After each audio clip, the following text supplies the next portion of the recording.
মাগরিবের আজান দেওয়ার সঙ্গে সঙ্গে সবাই যখন ইফতার করায় ব্যস্ত, তখনও গাড়ি চালাচ্ছেন রোজাদার রহিম মিয়া।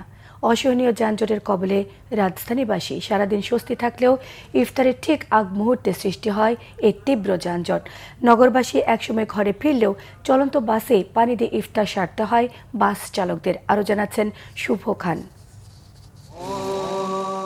মাগরিবের আজান পড়ে গেছে, কিন্তু আজানের শব্দ শুনতে পাননি বাস চালক রহিম মিয়া। তিনিও রোজা রেখেছেন। যেখানে বেশিরভাগ মানুষই রকমারি ইফতার করেন পরিবারের সঙ্গে, সেখানে বাস চালক রহিম মিয়া বাসে থাকা পানি দিয়েই সারছেন ইফতার।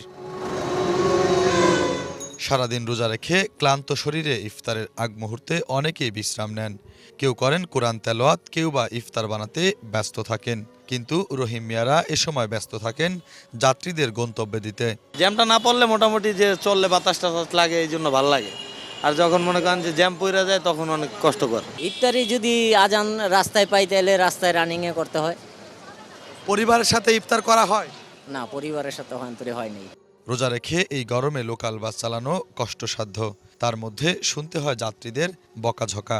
অনেক বাস চালকই রোজা থাকেন, কিন্তু ইচ্ছে থাকলেও পরিবারের সঙ্গে করা হয় না ইফতার। চলতি পথেই পানি দিয়ে রোজা ভাঙতে হয় তাদের। পরিবার ছাড়া ইফতারি করতে হয়। গাড়ি থাকি তো ভাই, ফ্যামিলি দেখতে হলে গাড়ি থাকতে হয়। আপনাদের ইফতারটা কি চলন্ত পথেই হয়? চলন্ত পথে হয় অনেক সময়। রোজার রেখে এই লোকাল গাড়ি চালানোটা কতটা কষ্ট হয়, তারপরেও চালাইতে হয় পেটের দায়ে। পরিবার সাথে ইফতার করতে মন চায় না? মন চায়। পবিত্র মাহে রমজান মাস, রাজধানীর দিনমজুর মানুষগুলোর ইফতার করতে হয় চলতি পথেই। হাজার ইচ্ছে থাকলেও পরিবারের সাথে ইফতার করা হয়ে ওঠে না কখনোই।